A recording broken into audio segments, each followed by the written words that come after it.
Bonsoir tout le monde et bienvenue dans la grosse brune. Germain, bonsoir. Bonsoir. Pour un gars qui est allé au Nevada, t'as le teint un peu pâle, je trouve. J'ai été à l'intérieur, beaucoup. T'as le front plus sombre, peut-être c'est l'éclairage. Oui. Mais j'ai été surtout à l'intérieur. J'ai pas vu beaucoup le soleil. Non? Non, c'était... c'est ça, on n'a pas pris de soleil. Il faisait frais quand même. Ben, Las Vegas, là, quand le soleil tombe, il fait très froid. Oui. Même, à ce temps-ci de l'année. Même autour de Los Angeles, là, c'est pas les grandes chaleurs là, au mois de novembre comme ça. Là. Fait que non, j'ai pas bronzé. Non, t'as pas bronzé. Pas du tout même. Il y a beaucoup de choses qui se sont passées depuis. On va parler du CIMA, évidemment. On va parler d'une couple de trucs. Mais tout d'abord, charade de Montcru. Oui. N'est-ce pas? Vas-y. On joue avec mon premier. Mon second est le prénom de l'inventeur de l'ampoule électrique. On remplit d'eau mon troisième. Mon quatrième est un groupe de musique métal. Et mon tout est une sportive italienne au cœur américain. Alors, je répète, on joue avec mon premier. Mon second est le prénom de l'inventeur de l'ampoule électrique. On remplit mon troisième. Et mon quatrième est un groupe de musique métal. Et finalement, mon tout est une sportive italienne au cœur américain. Là, on va valider, voir s'il n'y aurait pas des fois des gens qui l'ont déjà. C'est ça. Oui. Ça fonctionne-tu, cette affaire-là? Bonsoir, les gars. Bonsoir. On n'a pas encore de... Oui, on a déjà des réponses. Pas complètes, par contre. Pas complètes. Voilà. Là, elles sont complètes. Maintenant. Bonsoir, Benoît. C'est ça. Qui n'a pas bronzé plus que moi. Qui n'est pas blond. Non, c'est ça. Bon, parle-moi donc de ça, du CIMA. Oui, c'était la semaine dernière. Gros salon à Las Vegas. Gros salon de l'après-marché, surtout. Ouais. Mais qui se résume un peu en un gros party automobile. Ouais. C'est un peu un prétexte. Mais c'est aussi un endroit pour voir les dernières nouveautés, les innovations, mais c'est un salon fermé. Donc, autrement dit, c'est pas comme un salon de l'auto qui est public, ouvert au public, où monsieur, madame, tout le monde peut aller se promener et aller voir. C'est vraiment un salon qui s'adresse aux membres de l'industrie. Donc oui, des journalistes comme toi et moi, mais des propriétaires d'ateliers, de magasins de pièces, des gens qui vont... Faut que tu travailles dans l'industrie automobile. Exactement, exactement. Et chacun va y trouver son compte. Patrick Brochu, il écrit Ferrari Voivode. Oui. Non. Non. C'est ça. Pas tout à fait. Non. Et voilà, c'est un gros salon finalement qui regroupe un peu de tout. Ouais. Il y a des allées à perte de vue de pneus, par exemple. C'est-tu gros, tu penses? C'est énorme. Est-ce que tu es capable de faire le tour de tout? Je pense avoir fait le tour pas mal de tout à pied. Un peu à la course, parce que j'avais à peu près 2 jours à consacrer à cet événement-là. Ce qui veut dire que tu n'as peut-être pas fait le tour de tout, parce que 2 jours pour faire le tour... Il y avait 4 pavillons. Ouais. Le plus gros pavillon, là, si tu traînes juste un peu, juste ça, c'est une journée. Oui. Et là, en plus, il y avait de la construction sur place, donc c'était pas nécessairement facile de passer d'un pavillon à l'autre. Ouais. Mais oui, j'ai fait le tour pas mal.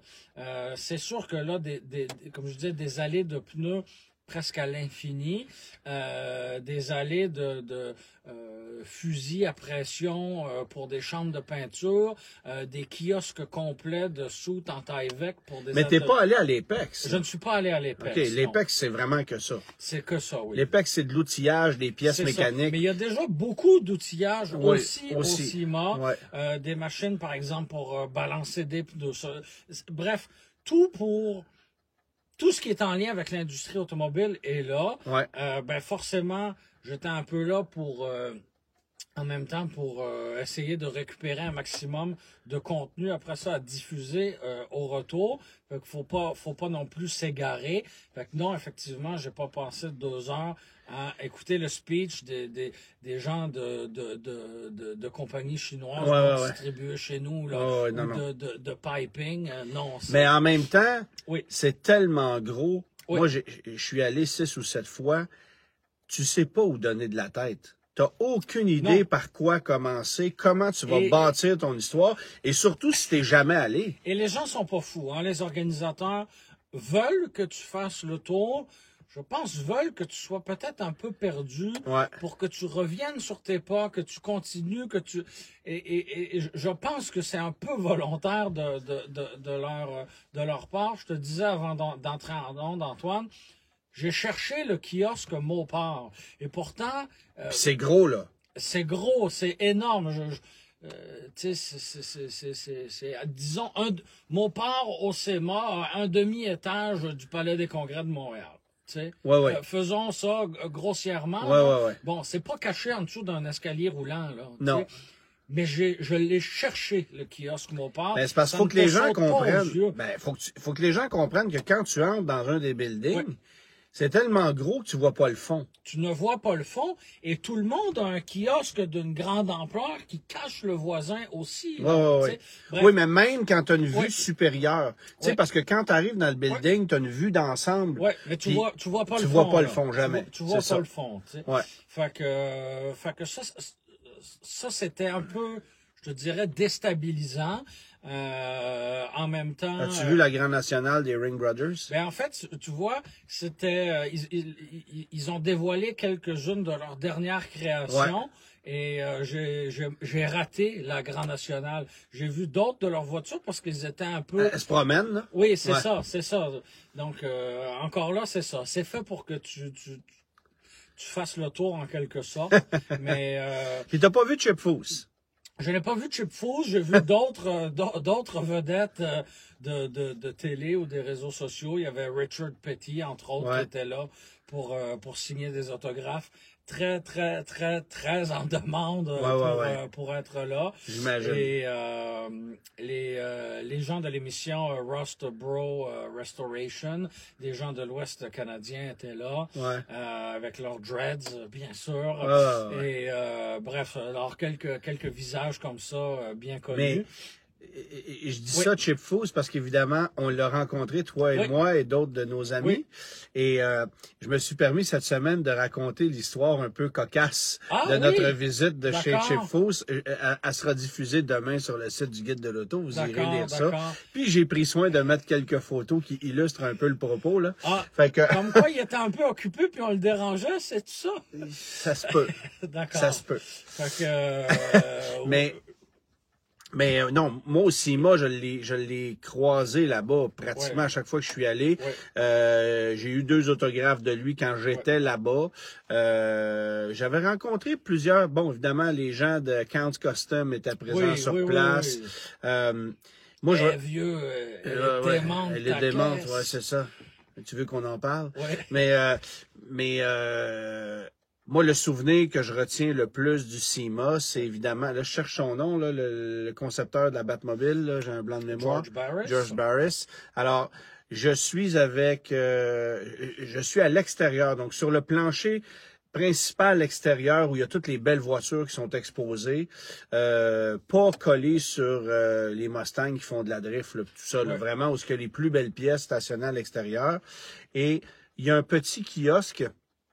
Et George Barris lançait son livre cette journée-là, une Bible magnifique où tu as essentiellement tous les véhicules qu'il a conçus depuis le début de ses travaux. Mais George Barris était décédé la veille. Et c'est sa fille qui avait quand même pris l'initiative, est décédée d'un arrêt cardiaque, bête de même. Puis c'est sa fille qui a quand même pris l'avion, qui a voulu honorer la mémoire de son père, puis qui a fait livrer les livres sur place, puis qui a monté le kiosque elle-même, puis qui était là, les larmes aux yeux, à vendre le livre à son père que j'ai acheté. C'était un moment un peu émouvant parce qu'honnêtement, tu sentais la détresse dans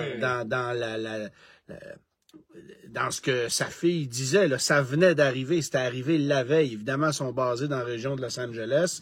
Elle a fait le trajet jusqu'à Las Vegas, mais il devait être là et il est décédé la veille. Fait que c'était, moi j'ai acheté un livre qui n'est évidemment pas autographié de sa main, mais acheté au lendemain de son décès. Au lendemain de son décès. Fait que je me souviens de ce moment-là particulièrement au SEMA. Mais j'ai vu le SEMA moi pour la première fois en 2006. et je l'ai aussi vu en 2010, juste après la crise automobile. Le SEMA était 2 fois plus petit. Ça faisait pitié. Puis je me souviens de l'année 2010 parce que tout ce qu'il y avait, c'était des Camaro. GM venait de relancer la Camaro. Tu vois, c'est drôle parce que ça, on m'avait averti. Quelques vieux routiers du SEMA m'avaient dit, tu vas voir, il y a un véhicule que tu vas voir beaucoup plus que les autres. Tu parles de l'année du lancement de la Camaro. Quand on est revenu avec la Mustang à la source vintage, tout le monde a eu des Mustangs. Quand il y a eu une année Bronco, il y avait des Broncos. Une année Wrangler, Gladiator, c'était effrayant. Et là, cette année, c'était quoi, la vedette? Cybertruck, c'est sûr. Antoine, il y en avait partout, partout. Et je me mets un peu dans la peau des gens du marketing de certaines entreprises qui pouvaient être présentes et qu'il y a quelques mois, quand ils ont décidé, on va prévoir notre installation au Salon SEMA, on veut pas passer inaperçu, on veut se démarquer. Quel est le véhicule de l'heure? Qu'est-ce qui est le plus hot? Moi, je sais pas, j'aurais amené un ID Buzz, là. Peut-être il y en avait un. OK. Mais en tout cas, j'en ai vu un. C'est comme plus cool à modifier ça, je trouve, mais... Il y avait des dizaines de Cybertruck. Des dizaines. Il y avait un kiosque de pellicules autocollantes, un wrap en français, qui en avait 9 dans son kiosque. Imagine-toi. Je veux saluer Roger. On va se voir demain, Roger. Bienvenue parmi nous. Merci à Luc pour les étoiles également. C'était vraiment le véhicule de l'année. Et je pense que ça illustre bien aussi tout l'excès derrière ce salon-là, parce que tu es aux États-Unis, oui, et c'est juste gros, c'est opulent, c'est en grande quantité. C'est comme une overdose d'industrie automobile en quelques jours. Mais as-tu vu des camions, mettons, des Ineos Grenadier? Oui. Il devait quand même y avoir des Rivian modifiés, Pas beaucoup de Rivian. Quelques grenadiers, oui. Quelques supercars, bien sûr. Bon, puis là, je veux t'entendre sur le kiosque Mopar. Il devait avoir la nouvelle Charger. Il y avait tous les concepts qui étaient au Easter Safari un peu plus tôt cette année. Mais ça, ils le font chaque fois. Mais la vedette, c'était le Plymouth GTX électrique, converti électrique. Ça, c'était pas mal la grande vedette. C'est fascinant de voir comment ils ont du budget pour faire des trucs de même. Attends un peu, là. Ça coûte des fortunes monter des voitures à un tel niveau de qualité. Je ne veux pas embarquer sur un terrain qui peut être glissant, là, mais on ne l'a pas vu fonctionner non plus, là, le GTX. C'est sûr. Je veux pas présumer de quoi que ce soit. Je veux pas tomber dans quoi que ce soit. Et puisqu'on parle du kiosque Mopar, pour attirer les gens dans ton kiosque, parce qu'il y en a des centaines de kiosques. Mais ils ont le don, eux autres. Mais tu veux attirer les gens vers toi. Ils faisaient tirer 100 000 $ américains en échange de ton nom, ton courriel, etc. Chez Ford, quel était le prix, justement, pour attirer les gens dans leur kiosque? Une permutation de pneus sur ta Festiva? Une chaudière, un gallon de savon et 2 microfibres. Je te le jure, Antoine. C'est même pas une blague. C'était sous une bulle de verre, comme si c'était... un trésor national. Là. Oui. OK. Voilà. Il y a Alexandre qui pose la question. Êtes-vous au courant de la fermeture d'un gros concessionnaire GM sur la Rive-Sud? Je ne suis pas au courant. Non. Je ne suis pas au courant de ça. Il y a beaucoup de transactions de concessionnaires. Peut-être que le concessionnaire GM proche de la 116 était fermé aujourd'hui. Oui, mais c'est sûr. Plus que ça, non, je suis pas... Non, pas au courant de ça, mais évidemment, il y a beaucoup de transactions de concessionnaires en ce moment. Ça brasse dans l'industrie, on va y revenir un peu plus tard. Ouais. Mais il y a des concessionnaires qui sont à vendre, il y a des transactions qui se font de façon assez rapide d'ailleurs. C'est assez passionnant. Je reviens au SEMA parce qu'évidemment, oui, tu as tous les exposants à l'intérieur. Tu sais, moi, je me souviens d'avoir découvert House of Colors là-bas. House of Colors, évidemment, c'est de la peinture automobile. Puis il y a tout le temps des peintres sur place qui font... là, tu as beaucoup de peintres robots. Tu sais, j'en avais pas vu devant moi. C'est l'occasion de voir un peu ces nouveautés-là. J'avais vu aussi le kiosque des sapins sans bon Royal Pine, là. Oui, oui. Et le gars m'avait expliqué que c'est une industrie mondiale de 2 milliards de dollars. Il y a peut-être 10 ans de ça. Ouais. Des sapins sans bon à 2,49 $. C'est une industrie de 2 milliards de dollars. Pourquoi pas? Puis c'était gros, là. Tu sais, c'était pas un comptoir comme un comptoir de 6,49 dans une allée de centre d'achat, là. C'est gigantesque, là. C'est incroyable. Et tu vois, justement, tous les kiosques sont un peu dans la démesure. Ils vont avoir des voitures en attraction spéciale, des invités qui vont être là pour des séances d'autographes. Bon, tu sais, ça ne finit plus. Et à côté, tu vois de très grandes entreprises, genre Sonoco, pour ne pas la nommer, qui est là avec un 10 par 10, un comptoir, une affiche, un employé sur son téléphone. Ah ouais, hein? Genre, on veut pas être là, il faut qu'on y soit, on y va à moitié. Tu sais? OK. Ça, c'était étonnant. Je m'attendais pas à ça. C'est un cas isolé, mais ça a quand même fait partie de mes surprises de voir qu'une si grosse compagnie levait le nez, en quelque sorte, sur le CEMA de cette manière-là. Ouais. On parlait des tendances avec le Cybertruck, bien sûr. Corvette, ça devait s'essouffler, là. Corvette, ça s'est définitivement essoufflé. Moi, je suis tanné de l'avoir, pour vrai. Je trouve que c'est une auto qui vieillit mal esthétiquement. Ben, alors que la C7 est encore tellement belle, la C6 est encore très belle. Pardon. Mais la C8, oui, elle vieillit très vite. Puis ça enlève rien à ses qualités de routière, puis bon, mais... Tout ce qui est overlanding, aventure, pneus agressifs, tous ces camions. Tout ce qui est... Oui, des Super Duty. Mais d'un côté, oui, avec le côté aventurier, mais de l'autre côté, oui, d'avoir un Ford Super Duty juste plus haut que ton voisin, avec plus de néon en dessous que ton voisin. Il y en a plein, puis des flûtes de navire, des flûtes de train, là, tout ça. Oui, c'est ça. On est vraiment, vraiment dans l'excès, là. Michael dit, House of Colors n'était pas là cette année, à ma grande surprise. Rémi qui dit, c'est GM à l'île des Sœurs qui aurait été fermé. Ah. Alors ça, je savais pas. À suivre. Puis Dominique qui dit la C8 a l'air d'un kit car sur un frame de Fiero.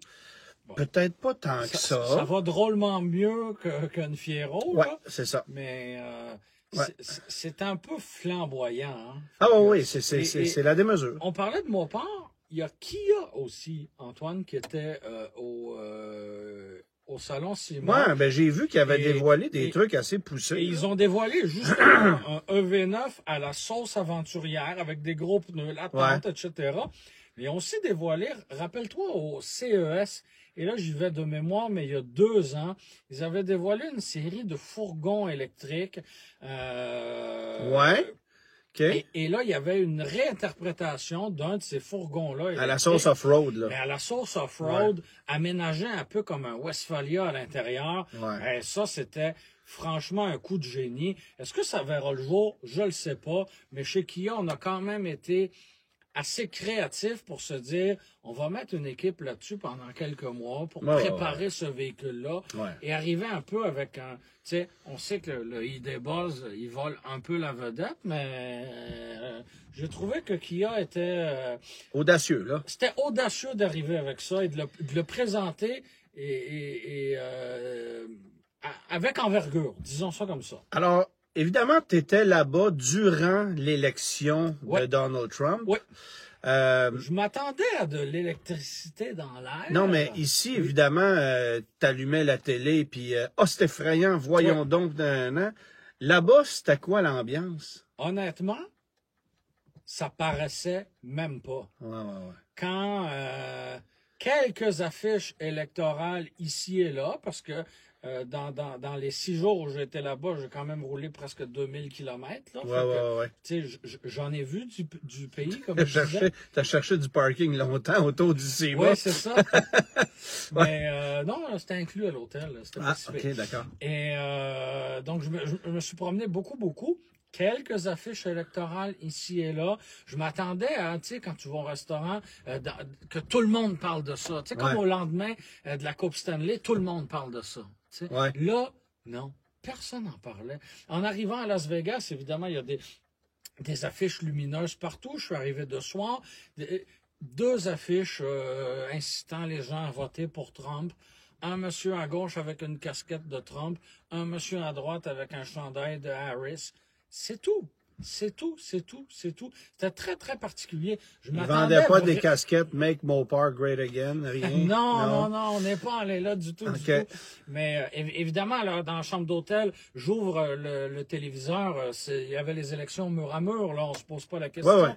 Mais on dirait que on s'en faisait un peu plus ici. Tu sais? Ça fait drôle à dire, hein? Il y a des analystes politiques qui avaient le cœur qui débattaient à 200 à l'heure. Fie-toi sur moi. C'était quelque chose d'écouter ça ici, puis de constater rapidement ce qui est en train de se passer. Bien sûr. Puis de se rendre à... une grande surprise. Qui n'était pas une grande surprise. Honnêtement, je ne pensais pas qu'il rentrerait avec une si grosse avance puis une si grosse unanimité. Mais le truc qui m'a le plus étonné, évidemment, c'est la très, très, très grande proximité avec Elon Musk. Ben, qui était quand même un grand... quand même généreux en dons, là. En plus, non, mais... Qui s'est acheté une place au gouvernement. Puis, est-ce que c'est pas ironique de savoir que Trump, qui est pro-essence, qui est protectionniste de son marché, qui est traditionnel dans ses choix, a l'appui du gars qui est le plus grand vendeur de véhicules électriques de la planète. Tu sais, il y a quoi? Elon Musk est un homme d'affaires visiblement brillant et allumé, qui a saisi une opportunité pour aller complètement défricher un marché. Ah, clairement. Mais tu sais, il aurait inventé l'automobile à essence, si l'automobile à essence, ça va pas exister. Tu sais, il a profité d'une opportunité. Je pense pas qu'il l'a fait par cause environnementale, là. Non, je comprends. Contrairement aux acheteurs, aux consommateurs. Mais là, ça amène évidemment une nouvelle réalité pour tous les propriétaires de voitures Tesla, parce qu'ici, souvent, tu vas associer un acheteur de voitures Tesla. Puis tu sais, je veux pas tomber dans la gauche ou l'environnementalisme, mais évidemment, t'as pas en tête l'idée qu'un propriétaire de voiture Tesla majoritairement est un pro-Trump, mettons. Pas au Québec. Pas au Québec, c'est ça. Pas au Québec. Fait que là, tu vois cette espèce de mouvement de gens qui font moi, je vais-tu vendre ma Tesla parce que à cause de ce qui vient d'arriver, tu sais, les ventes vont-tu ralentir dans certains endroits à cause de ce qui vient d'arriver? J'ai eu vent par personne interposée que quelqu'un que j'ai déjà connu, qui s'appelle Pierre Michaud, avait vendu ses Tesla parce que... Bon, mais c'est un cas, là. Oui, et puis Pierre, on le connaît, c'est quelqu'un qui est émotif. Je ne vois pas ce que tu veux dire. Froidement, il faut... mais c'est un cas, mais je veux dire, c'est clair qu'il y a des gens qui ont fait « Non, moi, je peux plus être associé à ça. Bon débarras. » Mais on peut aussi faire... Tu sais... j'ai vu des trucs circuler sur Internet où des gens apposaient un autocollant sur leur modèle 3 ou modèle Y disant « Je conduisais une Tesla bien avant que... C'est-tu Mathieu McConaughey, ça? Oui, ça ressemblait à son début de phrase. « Je conduisais une Lincoln bien avant pour le faire. » Mais je conduisais une Tesla bien avant que Elon Musk s'acoquine avec Donald Trump. Cela dit... Tu n'es pas obligé d'endosser tous les faits et gestes d'un dirigeant d'un produit que tu consommes. Mais non. Tu sais, et ça va et ça vient. Je suis pas sûr que les gens étaient bien fiers à la faillite de GM de dire qu'ils conduisaient un GM ou pendant le Dieselgate. Moi, je m'en rappelle très bien. J'étais au cégep et j'avais un sac à dos Volkswagen. C'était moyen à la mode comme marque. Pourtant, aujourd'hui, on est vert. Fait que, tu sais, c'est une perception qui est, j'ai envie de dire, passagère. Là. Ouais. Et si votre Oui, Tesla... les gens vont oublier très rapidement. Oui, si votre Tesla vous lève le cœur à ce point-là, tu sais, vendez-la, je sais pas quoi faire. Là. C'est pas grave, là. Mais il faut effectivement se dissocier. Du produit et de l'homme politique. Mais ça reste quand même une drôle de comment te dirais bien ça, contradiction de voir que tu as un gars de droite extrême, mais qui vend des véhicules à des gens qui ont souvent un discours plus de gauche et environnementaliste. Là. Oui, c'est ça pareil. Mais en fait, c'est surtout un industriel. Oui, c'est ça. Et on lui a apposé cette saveur-là écologique, mais c'est avant tout un entrepreneur industriel américain. Là. Ben, il semble qu'il se débrouille pas pire. Là. Il se débrouille très bien. Ouais, ça lui réussit très, très bien. Et l'autre volet, c'est qu'il est très, très, très public. Hein? Il se prononce sur tout, il est partout, il est très visible, très, très public. Tu sais, Mary Barra, elle est drôlement plus discrète. Oui, oui. Voilà. Fait que ça peut jouer contre toi quand tu décides d'être aussi public. C'est sûr. Voilà. Je vais te parler d'une autre voiture électrique que j'ai... L'homme le plus riche de la planète fait ça pour les bonnes raisons. Oui, c'est ça. C'est-à-dire continuer de s'enrichir. Oui, c'est ça, exactement. Ouais. Mais...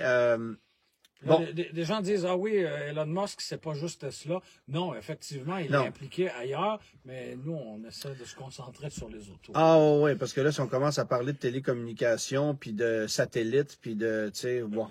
Conquête spatiale. Oui, c'est ça, ça finira plus. Oui, là, plusieurs tentacules. Et au gouvernement américain, il ne fait pas que défendre les intérêts de Tesla. Là. Non. Et non. Ça inclut aussi ces autres projets. J'arrive d'Angleterre. Oui. Où je suis allé voir une voiture qui sera...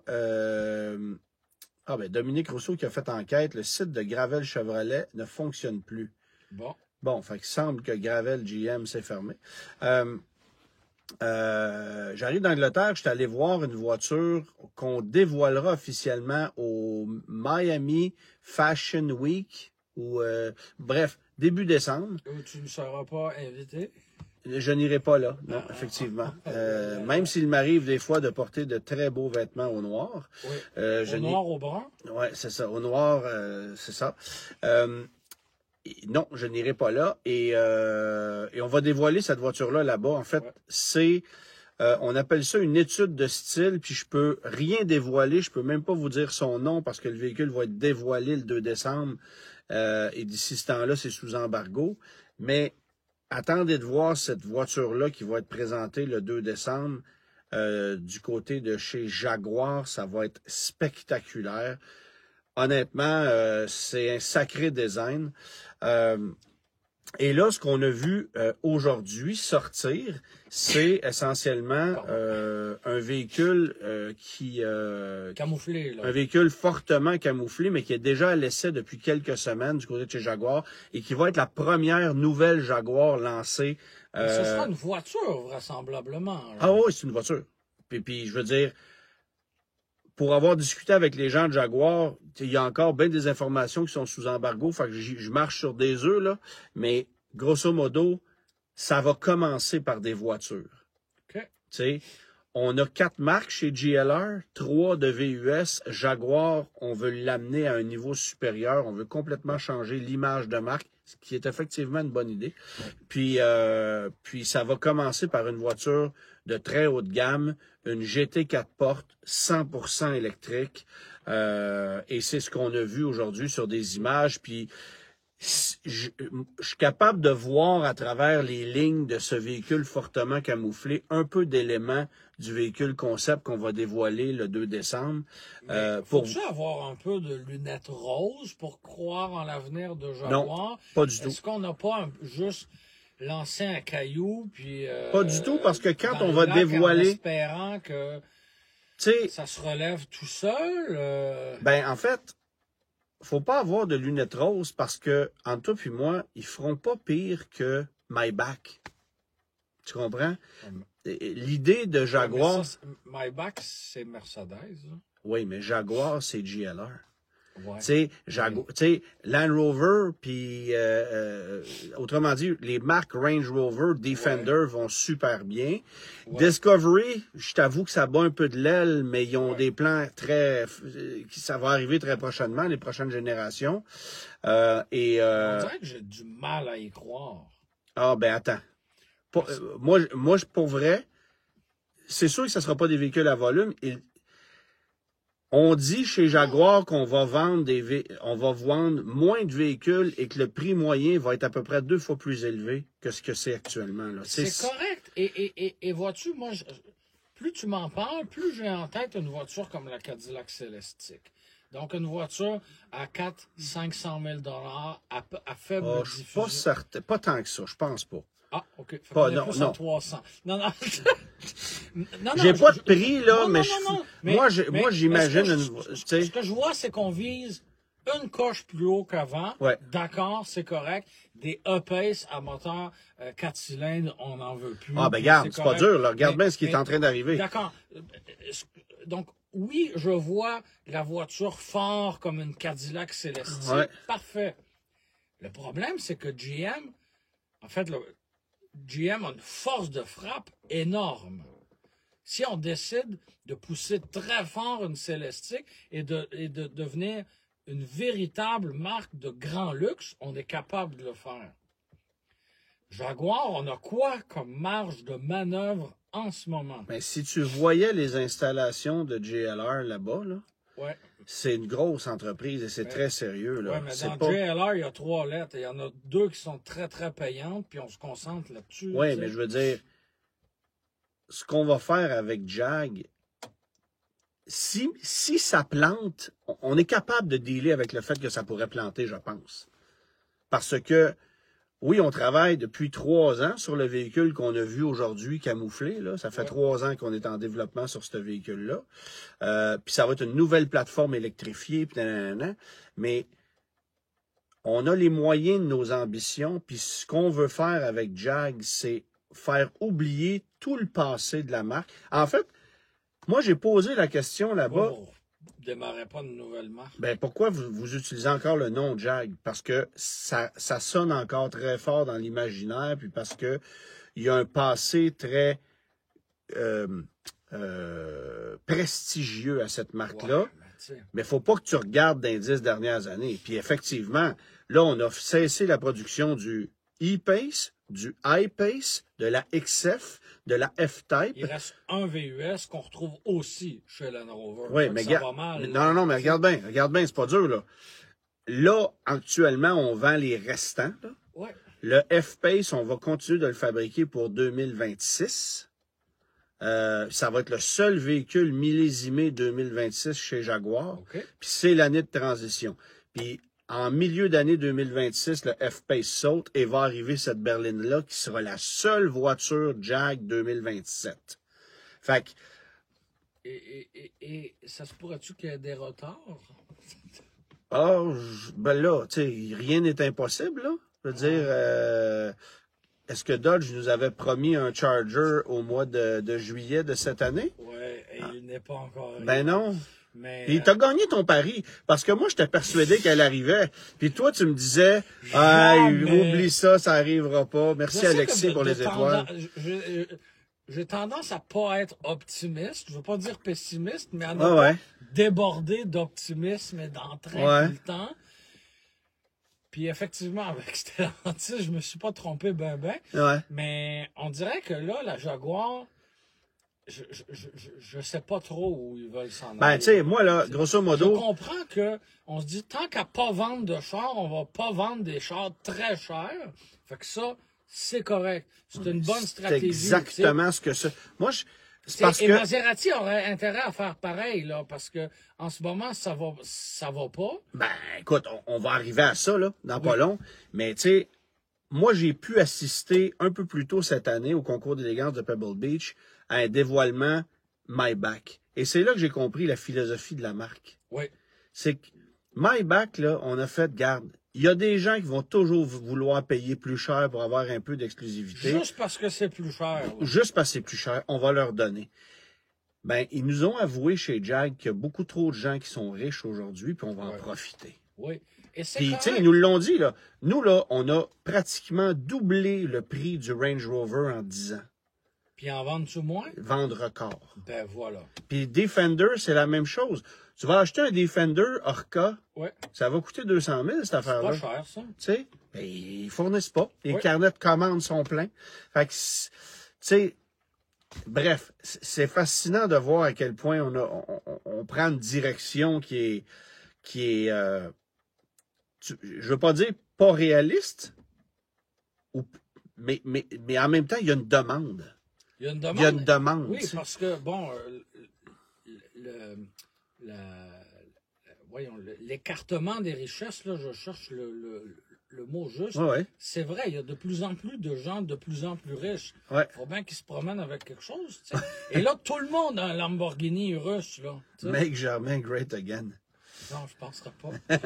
Mais, tout le monde a un Lamborghini russe. Non, tout le monde a un Bentayga ou un Lamborghini russe. Mais moi, c'est parce que je t'ai vu arriver tantôt dans un Grand Marquis 83. Ben oui, ben on est quand même bien dans un paisseur brun, là. Oui. Avec une jambe plus longue que l'autre. Donc, tout le monde ne roule pas en Urus. Tout le monde ne roule pas en Urus, mais va te promener dans des grandes villes américaines, des gens qui peuvent dépenser 200-300 000 pour un VUS. RVR, great again. Ça, c'est drôle. Mais oui, il mériterait d'être un great again, le RVR. Mais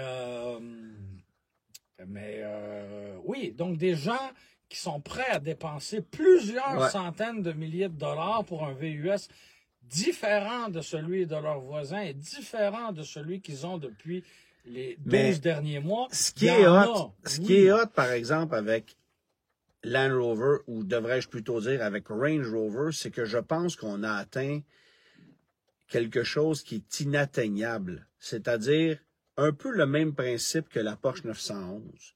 C'est un véhicule indémodable et tu vas continuer de pouvoir booster les prix, modifier, toujours y aller de façon progressive en conservant la même approche. Puis ça va continuer de gagner en valeur puis d'être la mesure étalon d'un segment. Je comprends. C'est pas ça partout. On s'est planté avec bien d'autres affaires. Mais ça, c'est le pain et le beurre de l'entreprise, là. C'est évident. Et particulièrement le Defender. Le Defender, ils le disent, là, c'est de loin le véhicule le plus rentable, le plus populaire, le plus... on en vend, c'est épouvantable. Puis attends, là, il n'a pas changé depuis 2020.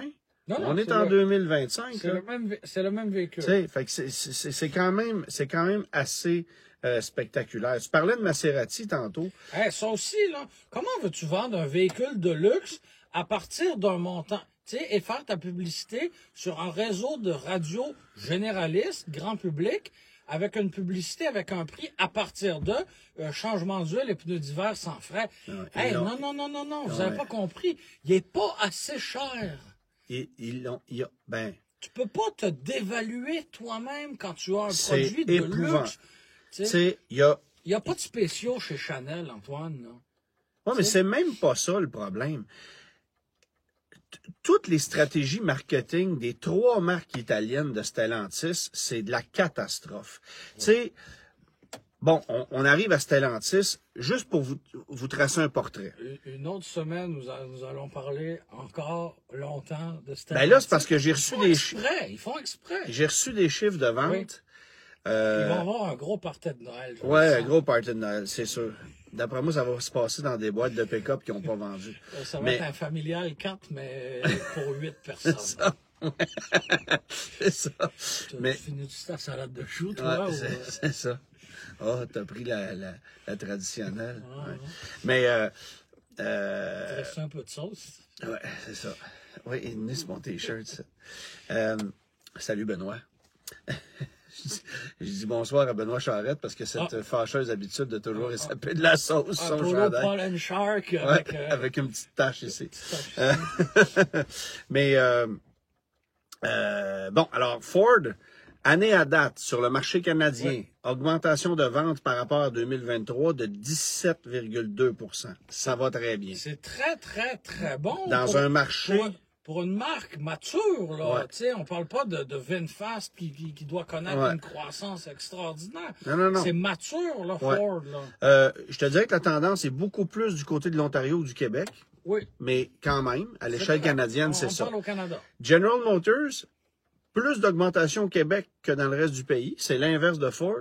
Mais au total, au Canada, c'est 10,4 % d'augmentation de vente. C'est encore là génial, là. Stellantis. Oui. Alors là, ça comprend Chrysler, Dodge, Jeep, Ram, Fiat, Alfa Romeo. On vous attend. On vous attend. 21,8 % de baisse. De baisse, hein? De baisse. L'autre bord. L'autre bord. 21,8 ouais, c'est le constructeur. C'est le constructeur automobile. Bon, puis là. La mauvaise nouvelle, c'est qu'il reste encore des rames classiques. Que se passera-t-il lorsqu'il n'en reste il n'y en a plus, là. Il n'y en a quasiment plus. Il en reste un peu en inventaire. Ouais, mais je veux dire. Oui, mais on n'a pas ressenti le contre-coup encore. Ah oui. Ben oui, parce que la chute la plus drastique, c'est au niveau des camions. On a vendu dans le dernier tiers de... Peut-être que le produit s'essoufflait, là. Mais ce que je veux dire, ouais. On n'a pas connu cette absence de rames classiques encore. Ah oui. Oui. Parce que les concessionnaires me le disent, là. On n'a plus de rames classiques à vendre. On n'est pas capable de sortir nos rames 2025. On n'est pas compétitif avec GM, avec Ford. Là, on commence à recevoir des programmes, mais bon. Mais la vérité, c'est que les rames ont planté. Et le Hurricane, il faut le vendre, là. Oui, mais quand tu dis que le Ram 1500 n'est plus le véhicule le plus vendu de Stellantis, explique-moi ça, là. Et quel est le véhicule? Le Wrangler. Ah, ouais. On a vendu plus de Wrangler dans le dernier 3 mois au Canada que de camions Ram. Peut-être que je fais erreur. Dans le dernier mois. OK, là, prenez pas ça pour du cash, là. Mais, tu sais, c'est pas normal, là. Je veux dire, je pense pas que Ford vend plus de Bronco que d'F-150. Bon. Fait que, il y a quelque chose qui marche pas. Puis, je veux dire, les ventes de produits sont catastrophiques. Puis ça m'amène à vous amener à la Fiat 500. Ouais. Moi, je suis, honnêtement, là, je vais l'avouer, là, un ardent défenseur de cet auto-là. C'est un très bon produit. Je l'ai reconduite il y a quelques semaines. Ça va bien, c'est sympathique. Ça répond aux besoins de la moitié des automobilistes qui ne l'avoueront jamais, là. Mais ça fait 240 km. La marque était brûlée. C'est tout. C'est pas ça. Tu sais, on a décidé de ramener Fiat au Canada, ou en Amérique du Nord, parce que ça prenait un véhicule de conformité. Oui. Et on l'a fait, mais sans se demander 5 minutes comment le vendre. Comment le vendre. Puis on a imaginé que des gars qui vendent des Ram Warlock à des gars de construction, allait tout d'un coup s'intéresser à la vente de Fiat. Ton client qui rentre, puis excusez-moi le stéréotype, là, mais Steve qui rentre dans un showroom Chrysler à Saint-Jérôme avec des tatous plein bras puis qui s'en vient chercher un pick-up de travail, c'est pas le même. Tu vends pas un véhicule de la même façon à Steve que tu vas vendre une Fiat 500. Puis les gars qui font des publicités sur Internet en criant leur rabais, en montrant leur biceps, là, en jouant en faisant des jeux de rôle à l'italienne, complètement sans dessin. Je m'excuse, c'est pas de même que tu vends un char. C'est pas de même que tu vends une Fiat 500. Ça marche pas. Je comprends, mais la marque était aussi déjà brûlée. Oui, mais ça non plus, ils n'y ont pas pensé. Tu sais, la première affaire que tu as à faire, c'est de faire redécouvrir la marque. Tu sais, refais découvrir la marque. C'est quoi Fiat en 2024? Montre les produits qu'on vend en Europe. Montre le 600e qui va arriver dans 2 ans. Illustre un peu l'image à l'italienne de ce produit-là. Vends-la, charme-nous. En plus, ils ont des designs le fun, ils ont des formules qui sont super inventives du côté de l'Europe. Comment ça se fait qu'on voit pas ça ici? Fait que là, on a complètement échappé tout l'aspect marketing. En plus, on a décidé de donner ça à des dealers Dodge qui ont, en ce moment, la pression de vendre des camions parce que les cours sont pleines, Ouais. puis demande à un vendeur de chez Chrysler ce qu'il préfère vendre. Ça doit pas être très payant comme commission de vendre une Fiat 500. Ben, tu sais, Quelle est un la Grand portion Cherokee, commissionnable? un Grand Cherokee, un Wagoneer, Ouais. un Wrangler, un Ram 1500, même un Durango, on s'entend-tu que c'est plus payant à vendre qu'une En Fiat même 500? temps, avec 10 000 de rabais, il en reste pas tant que ça, tu sais. Non, mais il reste pas une scène, là. C'est Il ça. reste pas une scène. Une Fiat 500, là, c'est pour faire entrer du monde. Oui. Puis Mais c'est, là, ça- tu sais, ça- y a puis c'est un personne véhicule que tu vas vendre comme deuxième véhicule à gauche, à droite. As-tu regardé combien on en avait vendu au Canada depuis que la voiture est arrivée? Non. Alors, j'ai sorti les chiffres. Tu es autour de 750 unités dans le pays tout entier. OK. Et de ce nombre, 81% des ventes, c'est au Québec. D'accord. OK? Mais tu as un réseau de concessionnaires. Tu as 86 concessionnaires Dodge, Jeep, Ram, nanana, au Québec. Ce ne sont pas tous les concessionnaires qui Pour la vendent des bannière Fiat, Fiat, non, c'est mais ça. une grosse majorité. C'est ça. Et tu as des concessionnaires qui ont dit non, moi, j'en veux pas, je veux rien savoir. Un problème de moins, comme on Un dit. problème de moins, ben regarde la patente. On s'est tellement rendu compte qu'on n'en vendait pas, puis qu'on était dans la merde, puis qu'il fallait se débrouiller, qu'on a dit aux concessionnaires qui n'avaient pas la bannière Fiat, tiens, on va vous la donner gratis, on va vous donner les outils qui viennent avec, on va vous donner les éléments promotionnels, vendez des Fiat. C'est malaisant. Mais un an avant, on disait à ceux qui ont accepté de prendre la bannière Fiat, malgré ce qui était arrivé dans le passé, Ouais. ah ben on vous vend un kit d'outils, mettons 40, 50, 60 000 $, puis tu vas devoir payer pour avoir telle image, tel cadre dans ton showroom, tel ci, tel ça. Fait que ceux qui ont accepté de jouer le jeu, puis aujourd'hui qui subissent les conséquences Pour être content. d'une absence de marketing du constructeur, ben eux, ils ont payé pour, puis ceux qui ont dit non, ben ils reçoivent tout gratuit. Parce que là, ce qu'ils veulent, c'est liquider des inventaires. Il doit y en avoir au-dessus de 1000 en stock là, chez les concessionnaires au Québec. Tu sais. Terrible. Fait que, comment ça se... Puis là, Là, tu peux pas baisser ton prix. non, ben C'est- c'est ça qui vient c'est d'arriver. ça. Parce Attends un que peu. Attends un peu. Le problème chez Stellantis, c'est qu'on a... Tu sais, on en a vu là, des rabais de 10 000 là, Ouais. sur des grandes Cherokee puis des Ram. Puis... Là, la Fiat, elle peut pas vraiment être bien moins chère. Tu sais. Ben, oui. Honnêtement, moi, je pense qu'elle est un peu trop chère pour ce que c'est. Ben, incluant les rabais, là. Non, mais je veux dire, c'est sûr que tu peux pas vendre ça à 42 000 $. Là. Ça Non. n'a pas de sens. Mais là, tu as des concessionnaires, puis il y a plusieurs concessionnaires qui se sont regroupés. Là, j'ai vu passer des pubs, j'ai parlé à d'autres. Ils ont fait des... C'est une espèce de tour de passe-passe, là, quand même assez inventif, j'ai envie de te dire. Là, on te les publicise en location 3 ans à 35 $ par semaine plus taxes. OK. J'ai beau virer les chiffres de Ça, tout ça bord. peut- ça peut mais... pas être moins cher que ça. Non, là. mais garde bien. Tu sais. J'ai beau virer les chiffres de tout bord, tout côté. Ouais. Ça te prend 4 000 de comptant. Ouais.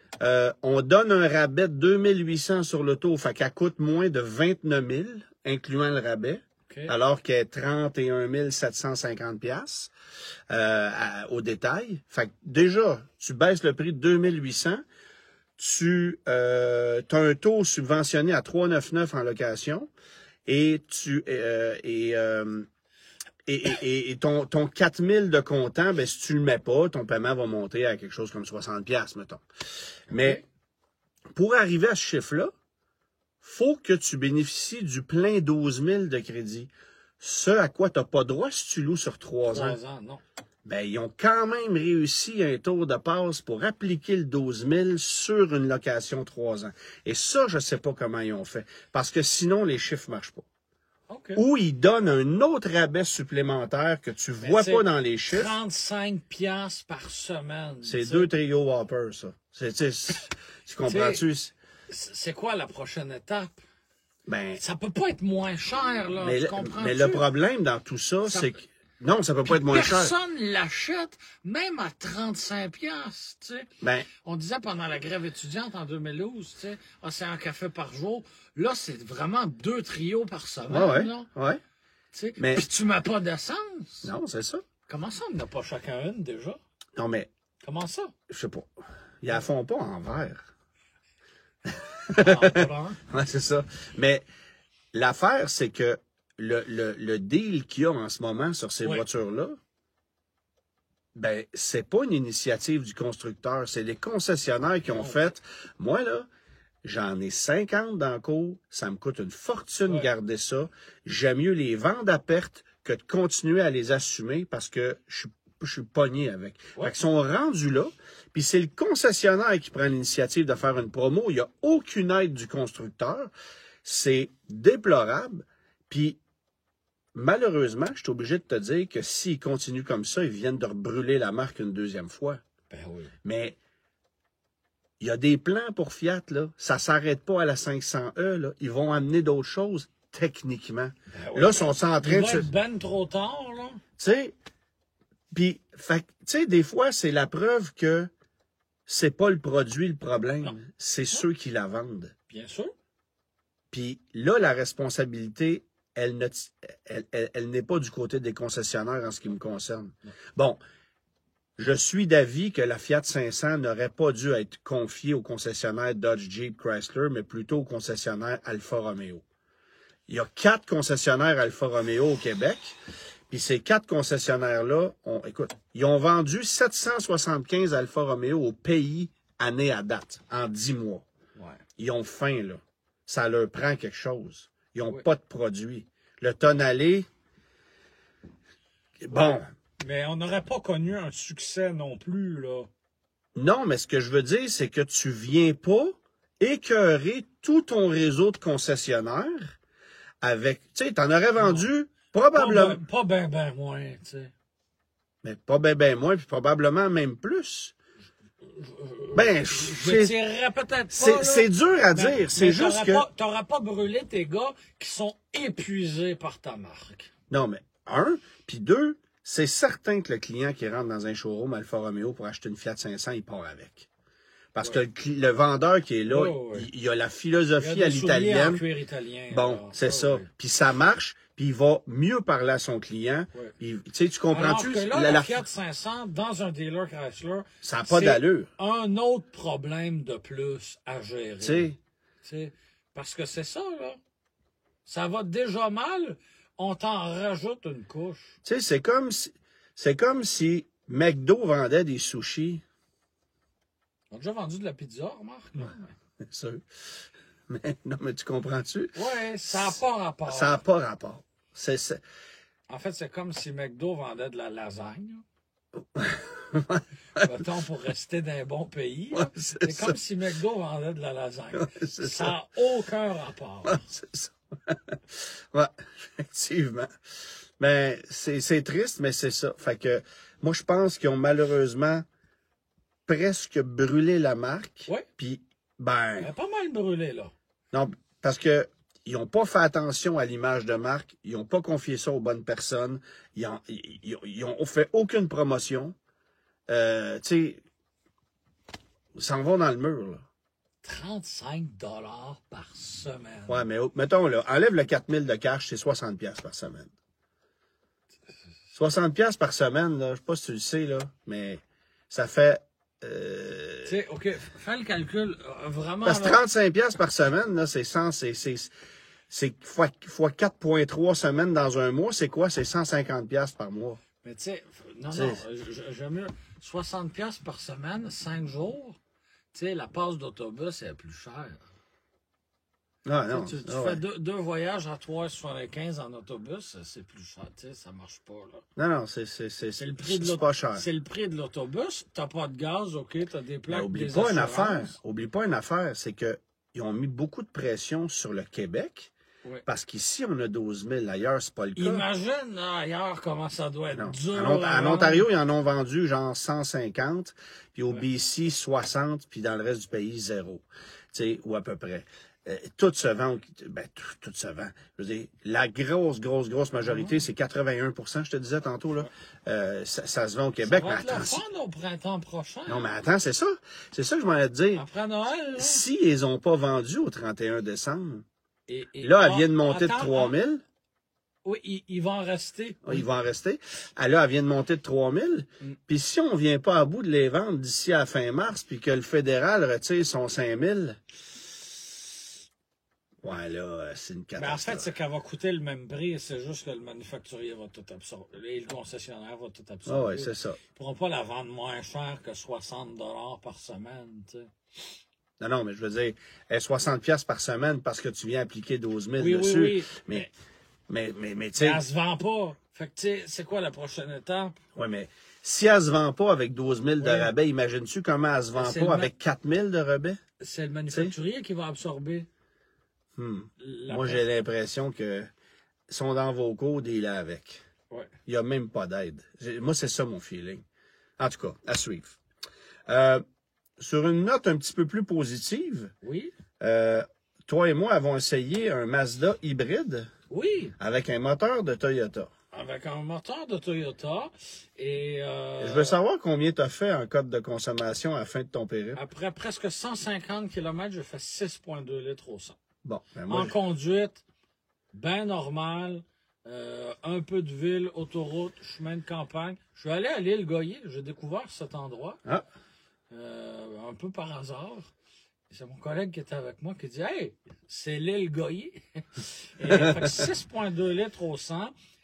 Considérant et sachant que le CX-50 non turbo... Oui, parce qu'on parle turbo, du CX-50, là. Ouais. Oui, c'est ça, je pense que c'était peut-être pas clair. Ouais. Considérant que le CX-50 atmosphérique régulier et le turbo, c'est pas les plus économes en carburant, là, d'avoir une mécanique qui est drôlement plus efficace, ça fait du bien, là. J'avais calculé versus... Parce que un hybride coûte 500$ de plus qu'un turbo à équipement équivalent. OK? Puis 3000 de plus qu'un non-turbo. Qu'un non-turbo. Ce qui est une surprenne correct, là. Oui, mais tu sais... C'est parce que ton hybride te donne plus de puissance, te donne un meilleur silence de roulement, t'économises 30% d'essence. Puis dans le cas du turbo, tu n'as pas besoin de mettre de super. Ça fait une maudite différence, là. Ça fait une maudite différence. Fait que, oui, transmission CVT. En fait, c'est très particulier parce que tu as la dynamique d'un Mazda, mais tu as le groupe motopropulseur complet d'un RAV4. Puis vois-tu... Dernièrement, tu sais, j'ai eu entre les mains des mauvais exemples de véhicules partagés. Tu sais. J'ai conduit le Solterra, qui est une mauvaise copie d'un mauvais Toyota. J'ai conduit le Honda Prologue, qui est une très mauvaise copie d'un Chevrolet Blazer. Puis, tu sais... une mauvaise copie. C'est un Chevrolet Blazer plus cher. T'sais. Oui, mais c'est une copie même pas adaptée.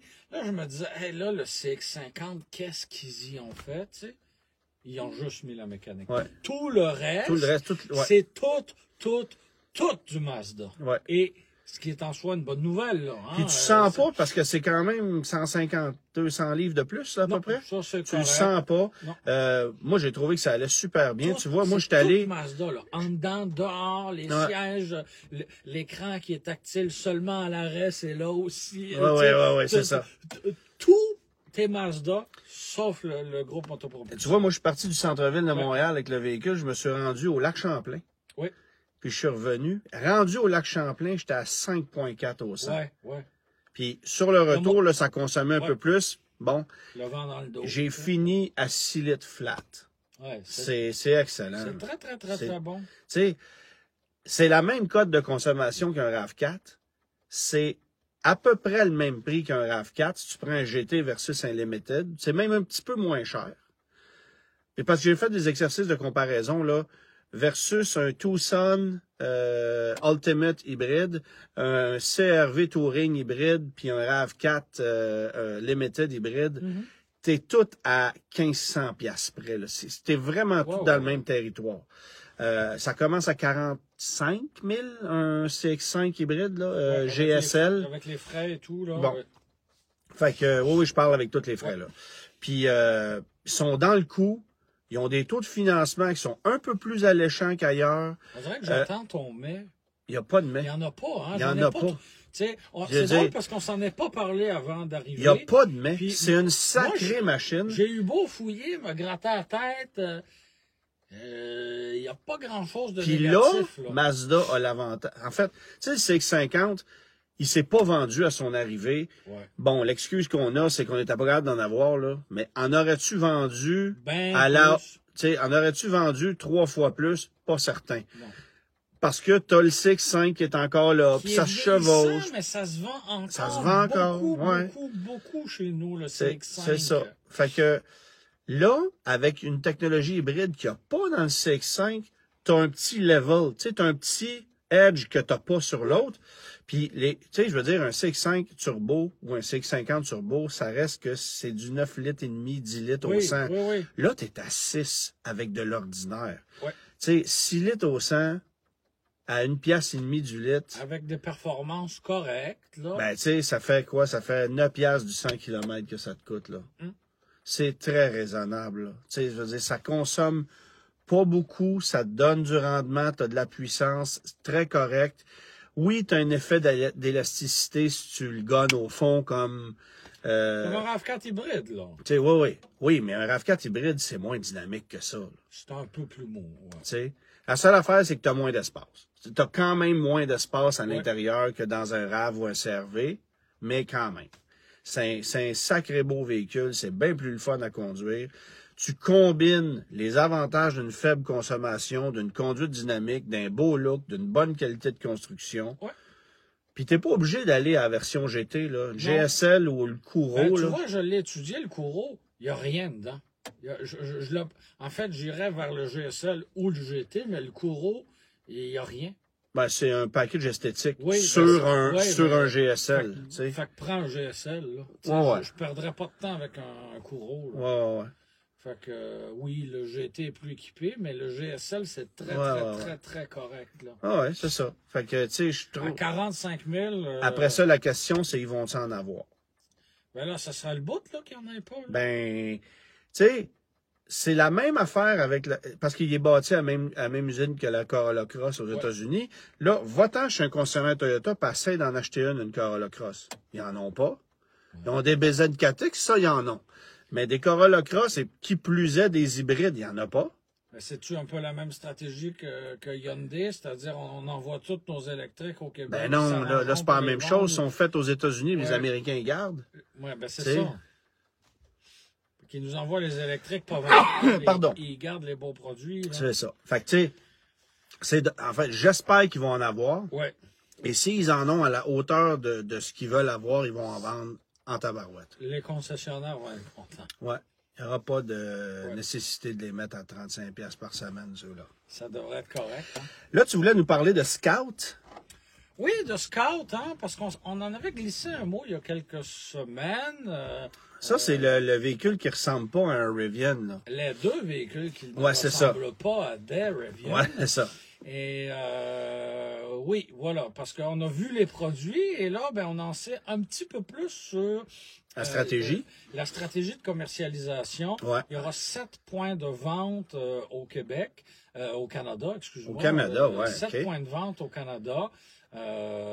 Et ça ne sera pas des concessionnaires Volkswagen. Oui, c'est ça. Et c'est un peu malaisant.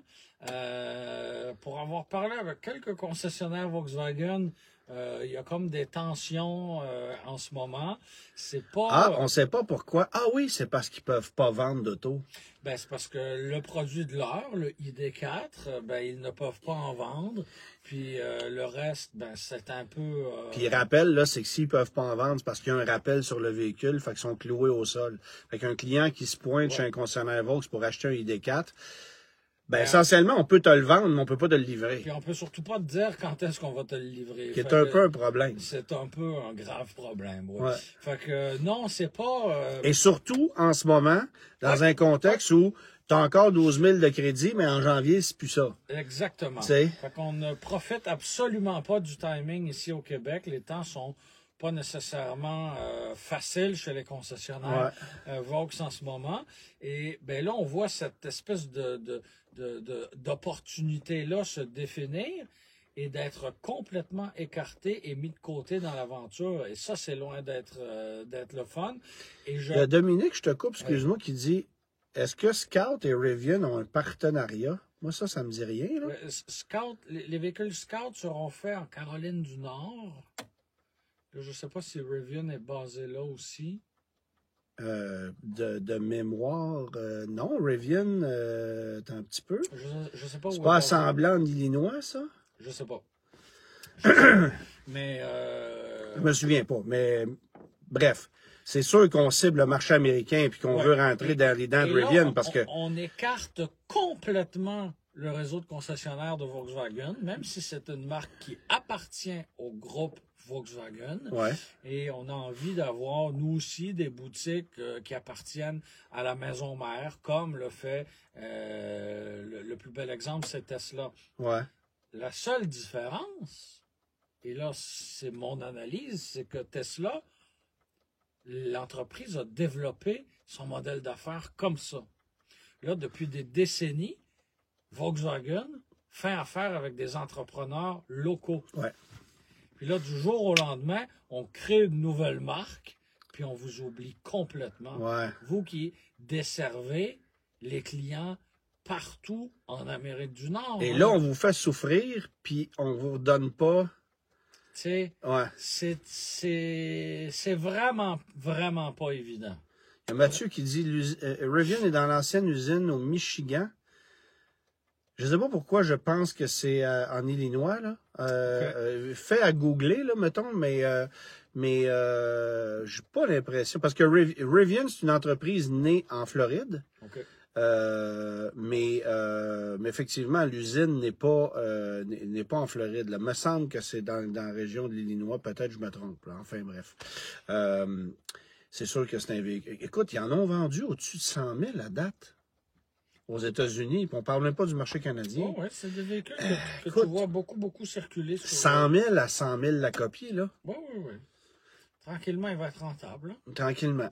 Mais tu sais, ça illustre à quel point, même quand un véhicule fonctionne bien, les temps sont durs là, pour cette entreprise. Fait que, tu sais, je veux dire, c'est pas comme s'il y avait la tête hors de l'eau puis que tout allait bien, là. Non. Ils ont, tu sais, tout est... Ah, c'est ça, l'usine à Normal en Illinois. OK, c'est ça.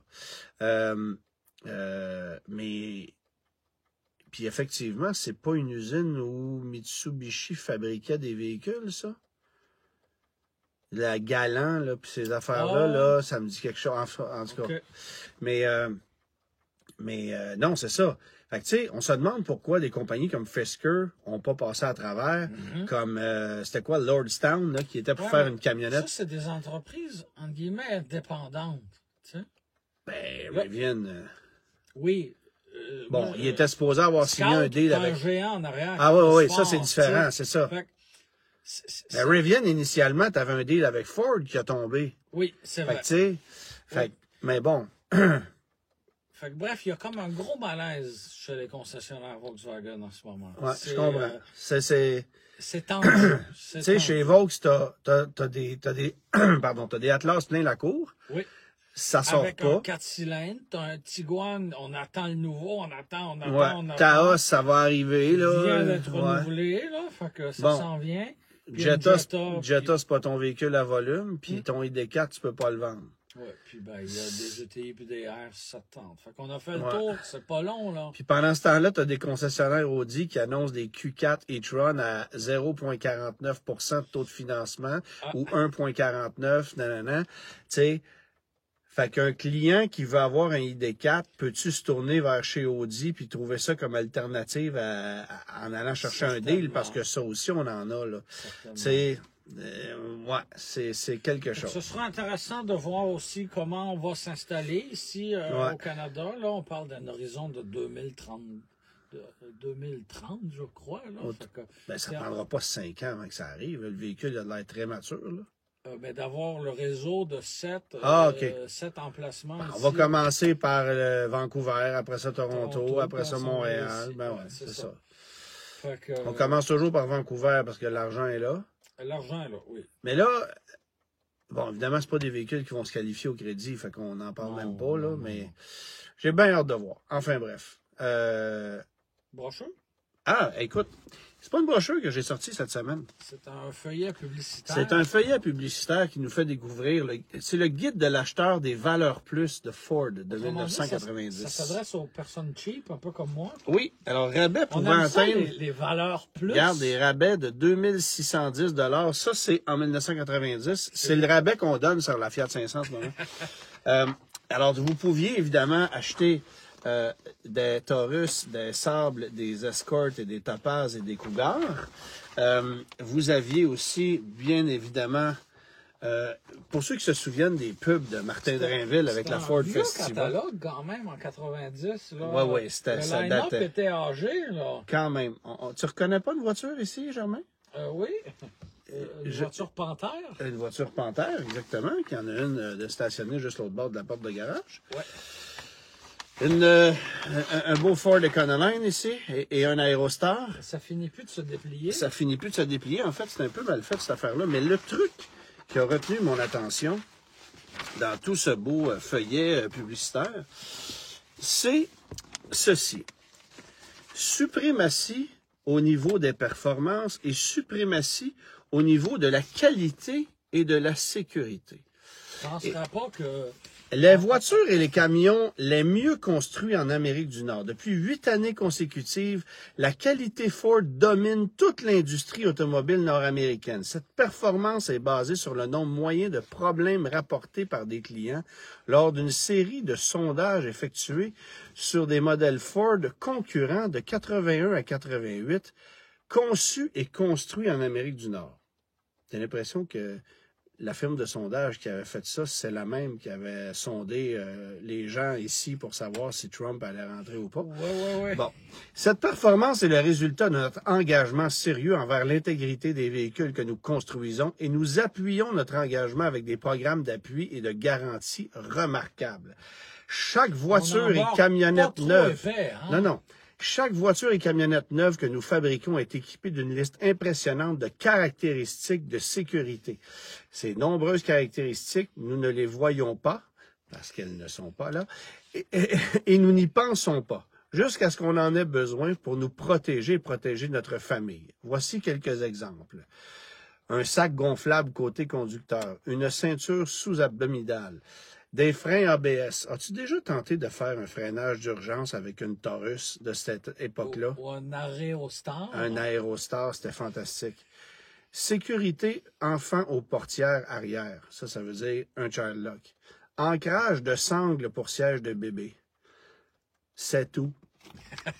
C'est un peu la base.